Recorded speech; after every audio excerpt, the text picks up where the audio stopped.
One of the myths that workers often have about hearing loss is that hearing loss due to loud noise will make conversations sound softer.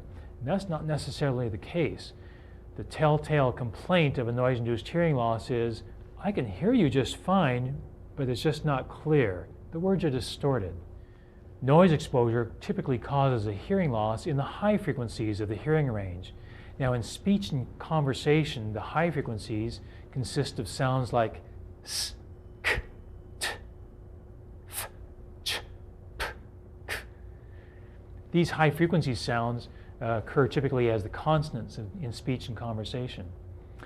So with a noise-induced hearing loss, if I was on the job and someone said, "Steve, watch out for that pipe," I would hear something without the high frequencies. It would sound something like, "Steve, watch out for that pipe." Now, can I fill in the gaps? Yes, a little bit. If I have visual cues like seeing the speaker's face, I could maybe fill in some of the gaps. But still, I would miss some of the clarity of that message.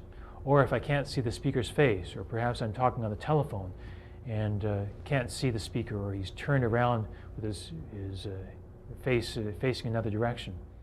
Noise-induced hearing loss is a very odd occupational injury. First of all, it's painless. It causes no visible signs of damage. The ears don't bleed, there's no bruising.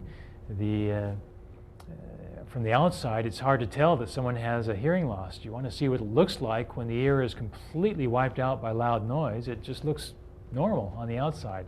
All of the damage is internal. A noise-induced hearing loss is very slow in progression. It can take years of noise exposure before we finally pick up that damage. It's also a permanent hearing loss. We don't have a pill, there's no rehabilitation, there's no therapy to get hearing back that's been damaged from loud noise. It's a permanent loss of hearing. But it's also very preventable. And hopefully we can give workers the tools that they can use to prevent that hearing loss on the job and off the job. One of the unseen handicaps from a noise-induced hearing loss comes on the social side of interactions. A few years ago, I was attending a safety conference where the first speaker at this safety conference was an employee of that company who was a manager.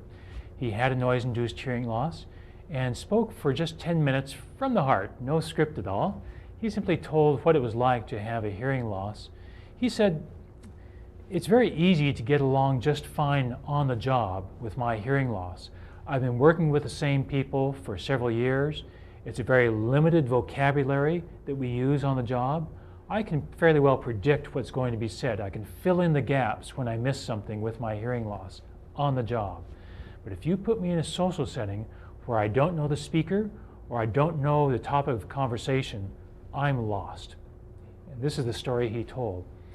He said, "Recently, my wife and I attended a holiday party, and an acquaintance came up to us and started conversing about old friends. He said, 'Oh, did you hear about Bill Smith? He was in his car driving down to Bunbury, and he got in a car accident and was killed.' And there was a pause, and this person looked at me expecting some kind of reaction, and I hadn't heard everything. So I said, 'Oh, isn't that nice?' I had heard Bill Smith getting in his car going down to Dunbury. I hadn't heard that he was in the accident and got killed." My wife pulled me aside and said, "Did you hear what he said? He said Bill got killed." "Oh no, I didn't hear that part of it." In a social setting, it's very difficult to fill in the gaps when you don't know the speaker or don't know what's being said.